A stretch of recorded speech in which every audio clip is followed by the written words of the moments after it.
Why am I switching my oil, guys? Well, I'm not bashing on Mobil 1 here. I'll probably still use Mobil 1. I've used it for a long time. In some of my other vehicles, I'll probably continue to use it.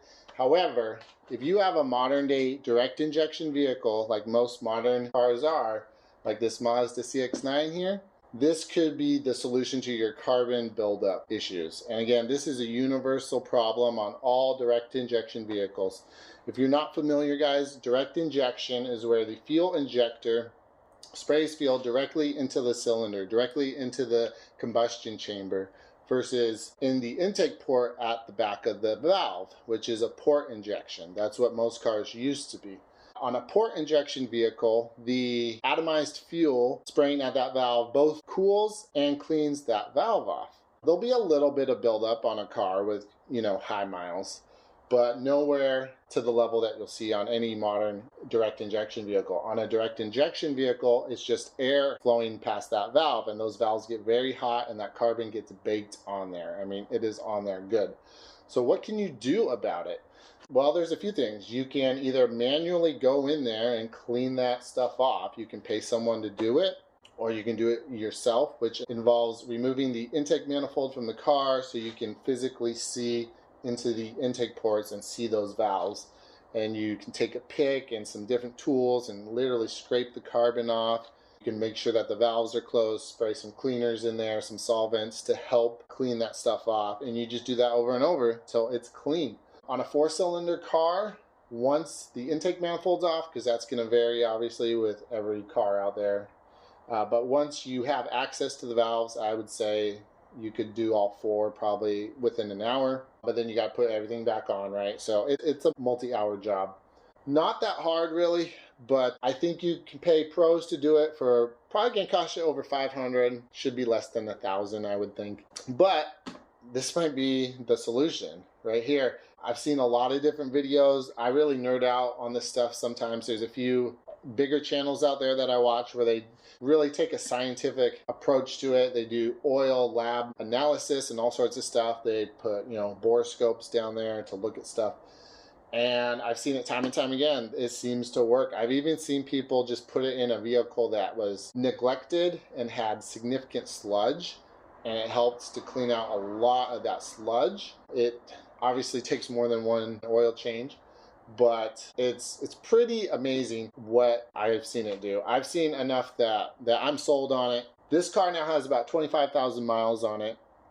I'm sure it has a little bit of carbon buildup already, but I'm gonna use this, probably change the oil after say maybe 3,000 miles, and then I'll get back to my regular 5,000 mile oil change intervals after that.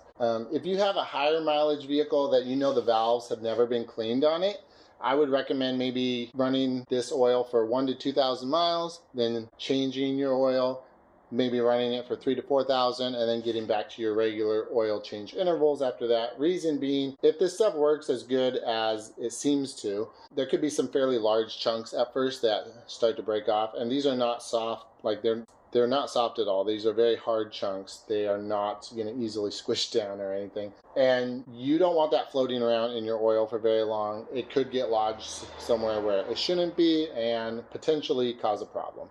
So if you're trying to clean a neglected engine or an engine that's just never had the carbon cleaned off of it, I would suggest doing several shorter oil change intervals. Always use a good quality filter as well. In the future, I will be going in, showing you guys, taking a look at the valves. I'll probably be doing that when I'm doing other maintenance on the car. I don't know when yet. I'm at 25,000 miles now. Maybe at 50 or 60,000 miles, I'll do that.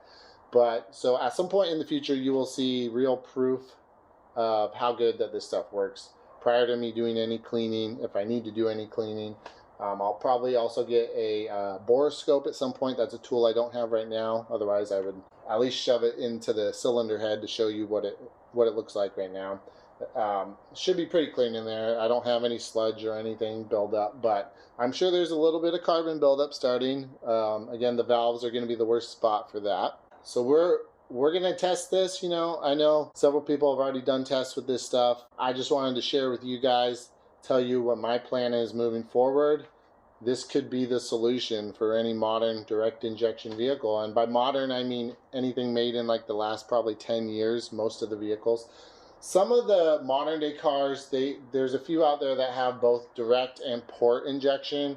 They've done that in an attempt to resolve this issue. It's kind of had mixed results. It doesn't work as good as the old school port injection, you know, at keeping the valves clean. But I don't see much of a reason not to try this, guys. The problem is such a significant one. It's really, to me, it's one of the biggest problems that plagues direct injection vehicles, really. And it's one that most people probably don't ever address. So if you're out there shopping for a 100,000 mile vehicle that might be in good condition, might have been very well taken care of, but it's got this one issue, it's going to suffer loss of power, loss of fuel economy, and it could lead to other problems as well. It's not something I think most manufacturers have an you know, a maintenance interval for, but it's something that should probably be done, you know. I don't follow maintenance intervals as closely as I used to because I just don't trust some of them. You know, I don't believe in lifetime fluids of any kind or any of that stuff. But anyway, guys, hope maybe you learned something from this. Hope this helps a little bit. There will be a follow-up video at some point in the future, but this is my new oil for any modern car that takes direct injection. For all the other ones, I'll probably continue with, you know, maybe Mobil 1 or, you know, who knows, maybe I'll try this in those ones as well. But that's my plan moving forward. Hope this helps, guys. See you soon.